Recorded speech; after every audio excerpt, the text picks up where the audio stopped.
We are on the bottom of DAF Yud Tes Amid Beis, 3 lines from the bottom. But in order to understand the Tzvi, we have to just review what was the question that Aryai had asked his Rabbi, Rabbi. He asked Rabbi the following question: If the Kvura is done, if a person buries his relative on the Yontif itself, we know that the Shiva doesn't start until after the Yontif. But what about the Shloshim? When does the timer for the Shloshim begin? Does it begin right away so that you can deduct the days of the Yontif from the Shloshim? Or if the Shiva doesn't begin until after Yontif, would you say similarly that the Shloshim doesn't begin until after Yontif? And so Rabbi's response is that Eino Ola. He says, no, it doesn't count. You have to, the counter, the ticker, only starts working once Yontif is over. Just like Shiva starts after Yontif, Shloshim only starts after Yontif. That's what we're up to. So Tzvi, here's the challenge. Now just before we go any further, let me remind you that most of the Gemaras that we're seeing now are not halacha l'maisa, and we'll see just a few parts of the Gemara that are halacha l'maisa. And the reason is because we generally say, like we'll see again today, halacha kedivrei hamekel be'evel, that we always go according to the more lenient position when it comes to avelus, even though we're going to be seeing a lot of stringencies that we don't conduct ourselves like today. So Tzvi, let's look at this brisa. Hakover es meso shnei yomim kodem haregel, mona chamisha yomim achar haregel. If a person buries his dead 2 days before Yontif, so he's sitting Shiva for day 1 and day 2, and then Yontif comes, then the halacha, according to this brisa, is that you have to do 5 additional days of Shiva after Yontif. You know that we don't paskin this way. But during those 5 additional days after Yontif, you could have work done by others, as long as you don't do it directly. You could have your servants work for you in your house quietly, privately. And furthermore, it's no longer a requirement of the community to be Menachem Avil during those 5 additional days, because they already intermingled, they already provided you with consolation during the time that they were with you over the Yontif. And therefore you've had those 7 days of consolation because of the Yontif in between. So therefore, even though technically you're an Avil and you have certain laws of Avelus, but the community has no obligation to go and be Menachem Avil with you. Klalo shel davar kol shehu mishum evil regel mafsiko, v'chol shehu mishum iskei rabim ein regel mafsiko. So the rule is that for the personal Avel, the Yontif interrupts so that you're not in sitting Shiva during the Yontif. But as far as the community's responsibility of being Menachem Avel, that is not interrupted by the Yontif. And therefore their interaction with you over Yontif acts as due consolation, so they don't have to make it up after Yontif. And Kavro Shlosha Yomim B'sofa Regel, now we go to the next case. That's the first case. Second case is, so the first case was, remember, where the burial was before Yontif. Now we're talking about the second case where the burial is during Yontif. Let's say it's a 7-day Yontif, and the burial is on day 5 of a 7-day Yontif. So days 5, 6, and 7, it's Yontif, and you've just buried on day 5. So Shoshim B'sof HaRegel, Mona Shiva Achar HaRegel. So you have to count 7 days of full Shiva. The Shiva doesn't start until after Yontif. But Arbo Yomim Harishonim Rabbi Misaskim Bo, Shloshim Amarichronim Ein Rabbi Misaskim Bo, Shekvar Nisasku Beregel. So the rule is that even though you have to sit a full Shiva 7 days after Yontif, but the community's responsibility is only to come and visit with you for 4 days out of those 7, because since they were already with you for 3 days over the Yontif, they only have to complete another 4 days. The last 3 days of Shiva, there's no obligation for anyone else to come and console you and be with you. And you're not allowed to be knowing Velus. So there's no Avelus, but there's Nichum Avelim. Yeah, that's the point. The point is, and this is true even halacha l'maisa, you can go and visit with someone on Shabbos of their Shiva, give them comfort. You can even, there's a question of whether you can even say Amakim Menachem, but I think that's the rule, that you can say Amakim Menachem.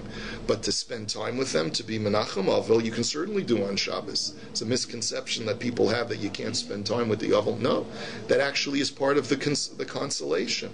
But here too, so you see that even according to this brisa, which is Machmir, and says that that Yontif doesn't completely break Shiva, But still, the period of time when the public, the community is interacting with him, when social interaction, that counts even when he's not sitting Shiva. V'regel ololo. And the last statement of the Brisa is that the Yontif counts as far as the 30 days. In other words, the counter starts for Shloshim during Yontif. So my lava seifa. That seems like it's going on the second case, where the Kfura was during Yontif. The exact case that Aryai asked you, Rabbi, and you told me that the Shloshim counter doesn't begin until after Yontif, the Brisa says that it starts on Yontif. It's a kasha on you, Rabbi. So the Gemara says, lo, aresha. No, Rabbi will tell you that Brisa is going where it says that the counter for Shloshim commences in Yontif is talking about the first case, where the Kvura was already before Yontif. So since you already started Shiva before Yontif, so that's why the counter started together with Shiva. Rabba's only statement was, since Shiva hasn't started, the counter for Shloshim hasn't started. But if the counter for Shiva started before Yontif, then the counter for Shloshim can start, and it commences through Yontif as well. So the Gemara now says, but wait a minute, let me show you another Brisa. Eisve, regel ololo minyan Shloshim. This Brisa says that the Yontif does count as part of the counting for Shloshim, and Kesed. Now let's look at the specifics. Kavru b'tchilas haregel. Here the burial is at the beginning of Yontif, let's say the first day of Yontif. So Mona Shiva achar haregel. So even though Shiva doesn't start until after Yontif, but umalachtu nases al yedei acherim v'avoda b'shivchos avosam b'tzina b'soch beiso. But there's certain leniencies that your work can be done by others. Your servants can work for you privately in your home. And the community no longer has an obligation to be Menachem, even though your Shiva is only after Yontif, because they socially interacted with you and consoled you over the 7 days of Yontif. But V'regel ololo. And furthermore, the Brisa says explicitly that the counter for Shloshim counts during Yontif. Here, the Brisa is explicit that even though Shiva doesn't start at all until after Yontif, nevertheless, the counter for Shloshim does begin during Yontif, Tiyuvta. And therefore, the Gemara says that this is a refutation of Rabba, that in reality, Shloshim can begin even before Shiva begins. Ki asa Rabin, and by the way, how do we paskin? We paskin, I believe we paskin this way as well, but we also paskin that the Yontif actually can break Shloshim to a certain extent. So let's say, for example, we learned already that the Yontif is broken by Shloshim if you complete your Shiva before the Yontif, so then Erev Yontif already is considered to be the first day of the non-Shiva Shloshim, and therefore Yontif breaks the Shloshim. What happens if you sit Shiva only for one moment before Yontif? Then that one day that you sat Shiva counts as 7 days of your Shloshim, because that's the Shiva. And then Yontif counts as an additional 7 days. So after Yontif is over, you've already gotten 14 days of your Shiva, or 15 if it's a Yontif Sheni Shalgolio situation, and you only have half of Shloshim left. In a case of Sukkos and Shmini Atzeres, so then we look at Shmini Atzeres as another 7 days of Shloshim, in which case you'll only have like 8 days of Shloshim that you have to observe after Shmini Atzeres. So there's a lot of, if God forbid it happens to you, at some point when the inevitable happens, if it does happen in that configuration, sit down with me, we'll go over the halachas carefully. But you see, we'll see in other configurations as well today. My mother passed away at Yom Kippur. Yeah. So every Yom Kippur was the Shiva. And then the few days after Yom Kippur before Sukkot was the Shloshim. That's it. And then it's done. That's right. There you go. Ki asa Rabin Amar Rabbi Yochanan afilu kavru beregel. That Rabbi Yochanan confirms not like Rabbah, and he says that even if the burial was done during the regel, the Shloshim counter begins right away. V'chein orile Rabbi Lazar Rabbi Pedas Berei afilu kavru beregel, and so too do Rabbi Lazar Paskin. Tana Rabbanan. Kiyem kefiyas hamita shlosha yamim kodem haregel enot tzarach lechafosa achar haregel. That if a person practiced Shiva by overturning his bed, which is one of the ways that you practiced Avelus, right? So as long as you did it for 3 days before Yontif, you don't have to commence the Shiva after Yontif. Divrei Rabbi Eliezer. The Chachamim omrim afilu yom echad afilu shah echad, and the Chachamim say no. You don't need 3 days of Shiva, even only 1 day, or even if only a few minutes of 1 day, that you practice Shiva Erev Yantif, let's say because the Kvur was Erev Yantif, and then you sat Shiva for a few moments, then Shiva is completely broken, and you do not commence Shiva after Yantif. Amar Rabbi Elazar Reb Shimon, hein divrei Beis Shammai, hein divrei Beis Hillel. This actually is not just a machlokus between these Tanoim, but it's an older machlokus between Beis Shammai and Beis Hillel.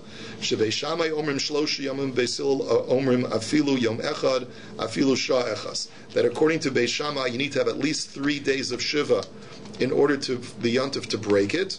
And Beis Hillel say no, even 1 day, even just a few minutes of 1 day is enough to be considered completing Shiva before Yantif.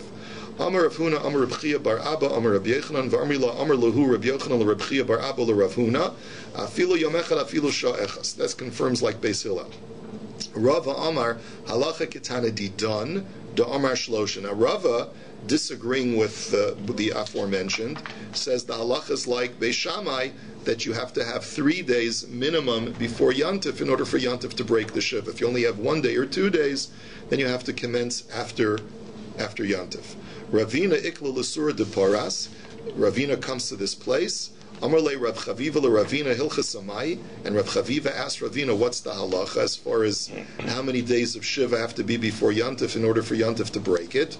Amar le afilu yom echad v'afilu shah echas, and he tells him that we paskin that even if it's 1 day or even a few minutes from 1 day, then it's enough, and Shiva and Yantif breaks the Shiva.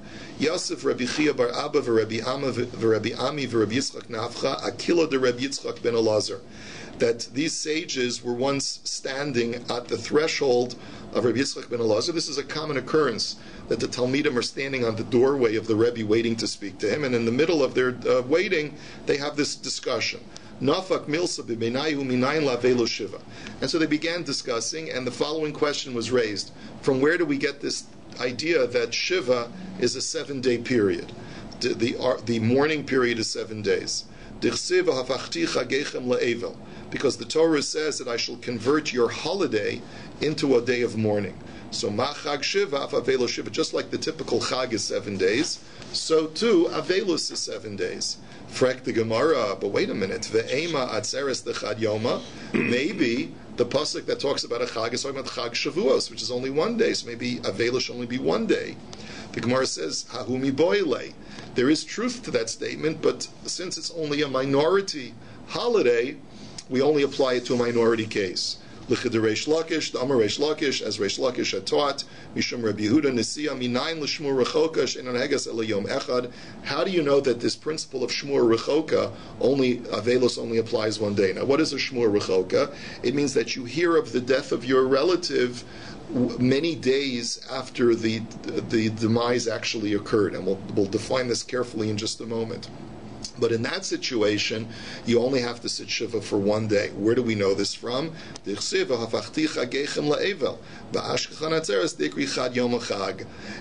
the same pasuk, since the Torah equates, the Navi equates the Chag to Avel, and since we find that there is such a holiday of Shavuos that is only 1 day, we therefore say that there are certain circumstances, a minority situation, where Shiva only applies for 1 day, and when is that? A Shmur Rechoka, when you only get the news of the passing many days later.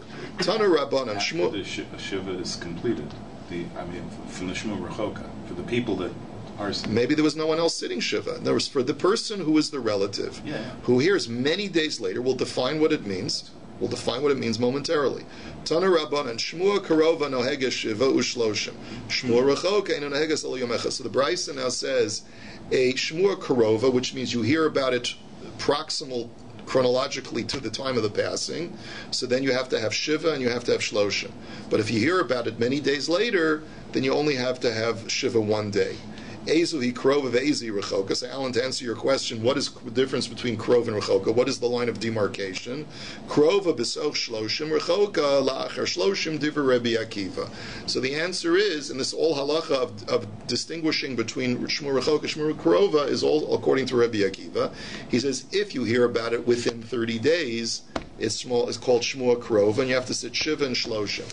But if you hear about it after 30 days, so then you only sit Shiva for 5 minutes. There have been cases where a person hears about, where a friend of the relative hears about the departure, like the rabbi gets news, but it's like very close to the 30th day. So you don't tell the person, so he doesn't have to sit a full shiva. You wait the extra day or two, so they only has to sit shiva for a few minutes. What? Are you allowed to not tell them? You're allowed to not tell them. We're going to see some different other people, right? Especially older people, if there's a compelling reason. And the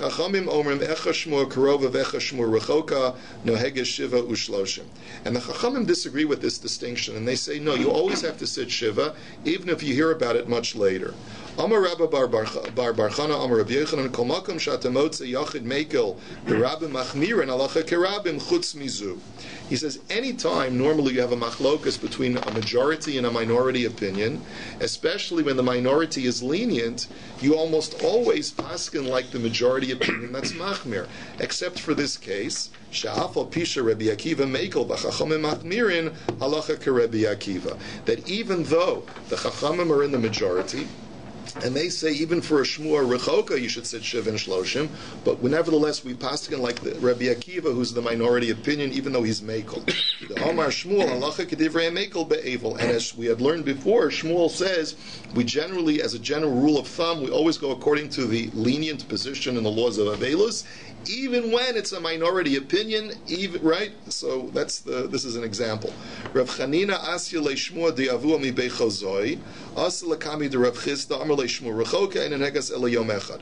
Rav Chanina came. He got news that his father had passed away from a place called Beichozoi, and it's not clear whether there was some kind of massacre that took place there or whatever it was. But he heard only days or months later that his father had passed away in that place. So he came to Rav Chisda, asked him what's the halach, and he said only 1 day shiva. Rav Nasan bar Ami asal shmua di'ime bi beichozoi asal kami derava amar lei harei amar shmua rechokin and egas yom echad bilvad. So the same situation happened with Rav Nasan. He comes to Rava, and Rava tells him only 1 day. And it's the same Beichozoi. So that gives me reason to suspect that something horrible must have happened in this place called Beichozoi, where Jews were killed. So Eisvei Bamedvar Mamurim Bachamisha Meisei Mitzvah Valalovi Valimo Shiva Shloshim. So Rav Nasan challenged the Rava's psak. He said there's a brisa that says that the whole idea of Shmur Rechoka only applies to when it's the other 5 relatives other than your mother and father. But if it's your mother and your father, then even if it's a Shmur Rechoka, you have to have Shiva and Shloshim. So Amar Le Yichida Hi Velosfir Lan Kavase. So Rava said to him, that brisa that you just quoted, that's a singular opinion that we don't paskin like, and I'll show you the Tanya Maisa Umeis Avil Sharab Tzadok Beginzak. That once the Reb Tzadok's father had passed away in a place called Ginzak, they told him after 3 years that his father had passed away, that they came and asked Rabbi Elisha ben Abuya and his small cadre of students, and he paskined that you have to sit Shiva and Shloshim because it's apparent. The point, as Rabbeinu Chananel points out, is that it was Rabbi Elisha ben Abuya. He's the minority opinion. We don't paskin like Rabbi Elisha ben Abuya as a general rule, and therefore that shows that this is not the prevailing opinion. Even for a parent, if it's a Shmur Rechoka, it's only 1 day. Ucheshemeis benosha Rabbi Achia begola Yashav Lavshiva Ushloshim. And the Gemara just adds parenthetically that when the son of Rabbi Achia passed away, he sat Shiva for him 7 Shiva and Shloshim, even though it was a Shmur Rechoka, because he only got the news. Rabbi Achia was in Eretz Yisrael, his son was in the diaspora, so only got the news much later. He sat Shiva and Shloshim, even though it was a Shmur Rechoka. He was machmir like the Chachamim, who say that even for a Shmur Rechoka, you have to sit Shiva and Shloshim. So the Gemara is now going to challenge this. How can you tell me that Rabbi Achia did Shiva and Shloshim for a Shmur Rechoka? V'ha Rav Bar Achva de Rabbi Chia, hu Bar Achli de Rabbi Chia. Now, this story is about Rabbi Chia. Now, what was the story about Rabbi Chia? Rabbi Chia had a nephew who was a nephew from 2 sides. Now, how do you have a nephew from 2 sides? Rabbi Chia had 2 half-siblings. He had a half-brother and he had a half-sister. But the half-brother and a half-sister were not related.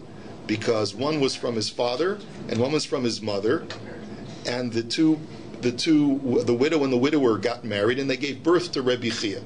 So he had a half brother and a half sister, but they were not related, and they got married. So they had a child. So that child's name was Rav, the famous Rav, and therefore Rabbi Chia was his uncle from two connections, from both his brother, his paternal brother, and his maternal sister. Okay, you got it? So therefore, Rabbi Chia hadn't seen Rav in some time, and he hadn't seen his brother and his sister for some time. So Kisalak lahasam amar lei abakayim. So he goes to visit Rav, and he says, "Tell me, is your father still alive?" So Amar lei ima kayemes. So he said to him, "Why don't you ask me about mother? They asked me about if my mother's alive." So Amar lei, okay, ima kayem. So he said, "Okay, is my sister, your mother, is she still alive?" Amar lei abba kayem. So he said to him, "Ask me about my father." He was being evasive, obviously, because actually both of them had passed away, and there's a general tradition that you don't say straight out to a person that so and so died if it's a relative. You have to sort of, because you're not supposed to be the bearer of bad tidings. In my mother's family, which is very, very Hasidish, my mother sometimes didn't find out that a relative passed away for years. My mother would call London and say, "How come you didn't tell me?" No, we'd miturnished. We don't talk about it. We don't do those things. There's different minhagim in different communities. But you see certainly from the Gemara that you're not supposed to be forthright in giving this information. Rosh Yeshiva in Baltimore, so his mishpacha died in Europe. They wouldn't tell Rosh Yeshiva, so he shouldn't lose learning. Oh, there you go. Right. It's another good example. So Amar le l'shamei chalotz li min olai v'holech acharai kelai lebeis hamerchatz. So as soon as Rabbi Chia got the news that both his brother and his sister had passed away, so he said to his attendant, he says, "First of all, take off my shoes, and then I want you to take my clothes to the laundromat and have them laundered." So Shma Minot Tlas, we learned three things from what Rabbi Chia did, and he did it deliberately to be instructive. Shma Mina Avil Asr bin Ilas Asandal. One thing we know is very clearly is that an Avil has to take off his shoes, not allowed to wear his shoes. Ushma Mina Shmur Rechoka Eno Heges El Yom Echad. We also see from Rabbi Chia that he only sat Shiva for one day because already in the afternoon he was taking his clothes to the laundromat. Ushma Mina Mixas Hayom Kekula. We also learned that it doesn't have to be a full day Shiva when it's a Shmur Rechoka. It only has to be a portion of the day because Mixas Hayom Kekula. So he could sit Shiva for a few minutes or for an hour in the morning. Then already by the afternoon he could do his laundry. So the Gemara's question is, how can you tell me that Rabbi Achia sat Shiva for his son, for Shmur Rechoka, Shiva and Shloshim, when you see that Reb Chia only sat Shiva for a day for his brother and sister? So the Gemara answers, you're talking about two different people, Rabbi Chia L'chud and Rabbi Achia L'chud. Two different people. We thought in the Havamina that they're the same person. They're not. Rabbi Achia was a totally different person. Amar Rabbi Yossi Bar Abin, Shama Shmua Karova Beregel, Ulamotzoy Aregel Naases Rechoka, Ololo ve'enonohegel yom echad. Interesting scenario. You hear over Yantiv that a relative passes away, but by the time you're ready to start sitting Shiva after Yantiv, it's already after the 30 days. So let's say when you hear about it, it's day 27. But since you can't start sitting Shiva until day 32, so then you only sit Shiva for one day because it's now a Shmur Rechoka, since you can't start sitting Shiva until after Yantiv. Tani Rabbi Ada Demin Kesari Kameda Rabbi Yochanan Shama Shemua Karova b'Shabbos U'Lamotzoi Shabbos Naseis Rechoka Eno Nohegel Yom Echad. And in a similar vein, even Shabbos this applies. That let's say you get the news on Shabbos, and Shabbos is day 30, so you can't start really sitting Shiva until after Shabbos. So therefore, it's called a Shmur Rechoka, and you only sit Shiva for a day. So Koreo Eino Koreh. So now the question is, when you hear a Shmur Rechoka, do you have to tear Kriya or not? So Rabbi Mani Omar Eino Koreya and Rabbi Chanina Omar Koreya. It's machlokus between these two Amoraim. So Amar le Rabbi Mani le Rabbi Chanina Bishlam Lididi da Amina Eino Koreya Hainu Delo Ika Velo Shiva. He says, Rabbi Mani says, I'm consistent. Just like there's no Shiva, there's no Kriya, because normally the two go hand in hand. Ela Lididach de Amart Koreya Kriya below Shiva Miika. But according to you who say that you do Kriya, how can you have Kriya without Shiva? They're really interrelated. So if there's no Shiva, there should be no Kriya, his argument basically is. Frek the Gemara Velo. But wait a minute, I'll show you where there is Kriya without Shiva. Because Vahatanya, Isi Avua de Rebbe Zera, Varmila, Achva de Rebbe Zera, Kameh de Rebbe Zera. Misha, there was once the following Brisa taught in front of Rebbe Zera. Misha Ein Lo Chalak Likroa. If a person does not have a shirt to tear Kriya with when he gets the tidings of a loss, but then he gets a shirt during Shiva, Koreya. Then he should tear Kriya mitten Shiva. But la'achar Shiva eno Koreya. But if he only gets a shirt after Shiva, then he should not tear anymore. Now the question is, what is he? He's without. He's a bare-chested for the whole Shiva. That could be one possibility. Let's say he's a prisoner or something. But it could also be that he's got a borrowed garment, like Tosfos points out. He's got a borrowed garment, and you can't tear your borrowed garment, and then he only gets his own garment in the middle of Shiva. So then you tear it as soon as you get it. But if it's after Shiva that you get your own garment, then you don't do Kriya. But Ani Reb Zera Basrei, but Reb Zera qualified that, and he said, Bamedvar mamurim b'chamisha meisei mitzvah, aval alavi v'alimo kareya v'holech. But that's only true with other relatives other than father and mother. But for father and mother, you have to do Kriya even after Shiva. So the Gemara says, you see from here that you can't have Kriya without Shiva. So what's your argument to Rabbi Mani? So Rabbi Mani's response is, Kitanya hi l'chavadav v'imo. It's only out of honor to your parents that you tear, but that's a different realm of halacha. There's one aspect of halacha of Kriya that is directly related to Shiva. And so therefore, if you're not sitting Shiva, because it's a Shmur Rechoka, there you don't tear Kriya. But there's another aspect of Kriya, which is to respect your parents, to show that material possessions are not important in the face of the loss of a parent. And then you tear Kriya even after the Shiva. And so therefore it seems like the Gemara's conclusion is, but it's not 100% clear, that even Rabbi Mani would perhaps agree that there's an issue of tearing Kriya even for a Shmur Rechoka. You could argue otherwise. It could be that Rabbi Mani would hold that for Shmur Rechoka, as long as it's after 30 days, you don't tear Kriya even for mother or father. It's a little bit ambiguous in the conclusion of the Gemara. Tana Rabbanan, Kol ha'amor, beparshas Kohanim, shekoin mitame lahen, avol misabel alehem. That the Brisa now tells us, how do we define what is a relative for whom you sit Shiva? You look at the 7 closest relatives that the Torah enumerates in Parshas Emor, for whom a Kohen has to interrupt his avoda for and sit Shiva.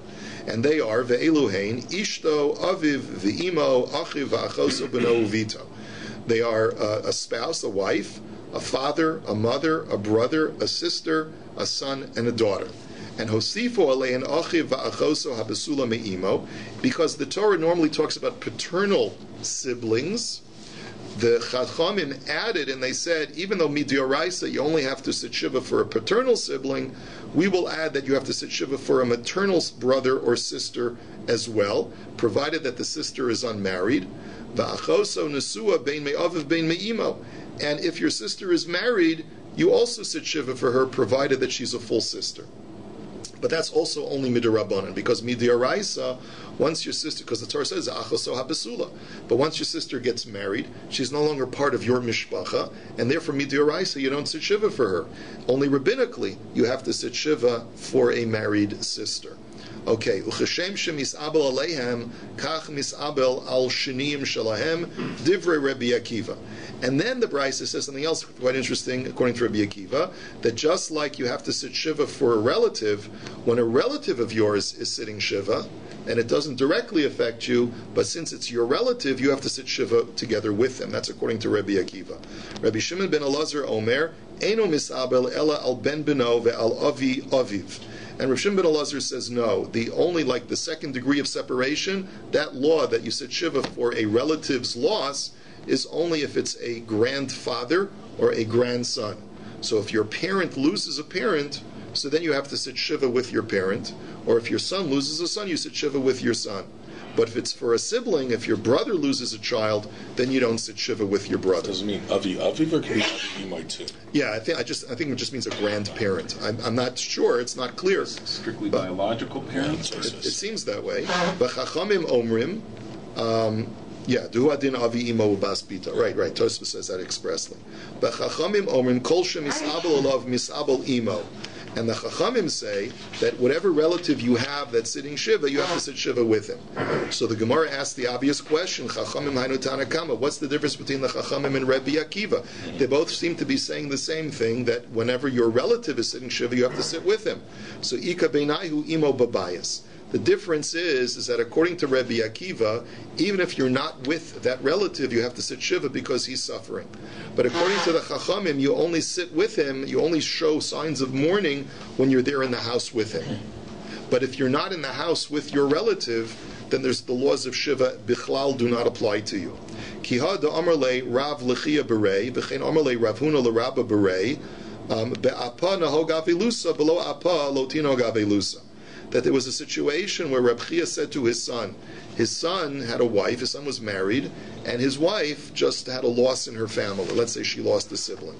So he said to his son, when you're in her presence, you should practice Avelus, but when you're not in her presence, do not practice Avelus. Mar Ukva shachiv le bar chamua.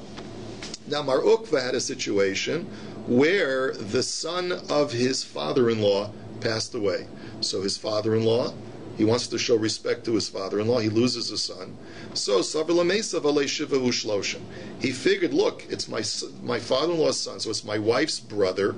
So I should sit shiva. I should sit shiva and shloshim. So all Rav Huna lagabe ashkache. Rav Huna goes and he sees that Mar Ukva is sitting shiva. So Amar leit sudenaisa bois lamechal. So he says to him rhetorically, what, you think you have to eat a sudas havra, you have to eat a mourner's meal? Lo amru l'chvod ishto elachami v'chamoso. He says, no. When your wife suffers a loss, the only time that we require you to sit shiva with her is only when she loses a parent, when you lose your father-in-law and mother-in-law. Don't celebrate when your mother-in-law passes away, right? You have to sit shiva with your wife. You have to mourn with her. But it's only for a mother or father, not for a sibling or any other relative. The Tanya, Misha meis chamim avul chamoso, eno rashai lachav esishta lios kocheles v'lios pokeses, elakofe mitaso v'noigima avelos. That, as the Brisa says, that if a person's father-in-law or mother-in-law passes away, he doesn't have a right to coerce his wife to beautify herself for him, but rather he has to overturn his bed, which is the terminology for Shiva, and he has to sit Shiva with her. And similarly, if a woman's in-laws, her mother-in-law or father-in-law pass away, she can't ignore it and just beautify herself. But rather she turns her bed over and she practices Avelus with her husband. But then we have a conflicting brisa, because V'tanya idach, Afal Pisha Amru Eino Rishai Lachav Hisishta Lios Kocheles V'Lios Pokeses, even though you can't coerce your wife to beautify herself during your Shiva, but Be'emes Amru Mozeges Lo Esakosu Matzas Lo Mito Marchatzes Lo Panav Yada V'Raglav. But she still is obligated in household chores. She still has to pour wine for you and make your bed and wash your face. So even though your wife is in the middle of Shiva, she still has to make your bed. So you see that you're allowed to sleep on a regular bed. You don't have to turn your bed over and practice Shiva just because your wife is sitting Shiva. Kasha Nahadadi. So how do you reconcile it? The first brisa says that when your wife is sitting Shiva, you have to sit with her. This brisa seems to be implying that you can live on the high hog when your wife is sitting Shiva. So how do you reconcile it? Elolav shmamina kan b'chami v'chamosu kan b'shar krovim shmamina. So the way to reconcile is the first brisa is talking about when mother-in-law or father-in-law pass away, when one of your wife's parents passes away, and the second brisa is talking about when one of your wife's other relatives passes away, then there's no mitzvah of Shiva at all. Tanya Nami Hachi, Brisa supports this. Lo Amr L'chvod Ishto Ela L'chame V'chamosu Bilvad. Only applies to the mother-in-law and father-in-law. Amemar Shachiv Le Bar Berei Kara Iluya. Amemar once had a tragedy. His grandson passed away, so he tore Kriya immediately. But Asa Berei Kara Ba'ape. So then his son came, and to show his son that he wanted to mourn with him, he tore Kriya a second time once his son was there. But Idkar Demiyushav Kara Ma'umad. Then he remembered, oh, wait a minute, I tore Kriya these last two times when I was seated. And the halacha is you're supposed to stand when you tear Kriya. So he tore Kriya a third time. So I can imagine his clothes were in tatters by the time he was finished. So Amarle Ravashi La'amemar Kriya Dema'umad Minolan. Where do we get this halacha from that when you tear Kriya you have to be standing? Because the pasuk says that when Eov suffered a tragic death, he stood up and he tore kriya. So you see that you have to stand when you tear kriya. Elame'ata, so the Gemara says, you mean to tell me that anytime the Torah talks about being omed, it means literally and physically standing? What about the words va'amad va'amar lo chafasti lekachta? In the laws of chalitza, which we're going to read in this week's parsha, it says that the man who doesn't want to do yibum stands up and says. Now there, standing is not to be taken literally. There's a figurative standing, which means withstanding. You are holding back. That's what the word ve'amad means. Just like you have in the English language, to withstand doesn't mean to physically stand, but it means to resist, to say, wait a minute, I'm holding back. That's what ve'amad means over there. Because you can't say it means literally standing, because it says in the Braisa, Bein Yoshev, Bein Omed, Bein Muta, that you're allowed to do chalitza whether you're seated, whether you're standing, or even if you're leaning over. So you see that standing is not a requirement, even though it says va'amad. So Amar lei, hasam lo kasiv vayamod vayomer, hacha kasiv vayakam vayikra. The difference is between describing a narrative or describing a halachic hypothetical. In other words, in the story of Eov, there's an actual narrative of Eov standing up and tearing his clothes. That has to be taken literally, because otherwise, why would the pasuk describe it? There's no a mental depiction that is being described in that pasuk. It's a physical depiction of an actual story. But over here, the Torah is describing a mental state of a person, because it's talking about a halachic decision that a person has to make. There you could describe it as being figurative and not literal, and therefore chalitza does not have to be done standing. So sometimes the word amad, depending upon the context, means literally standing, and sometimes it means only figuratively to withstand. Have a wonderful day. Okay.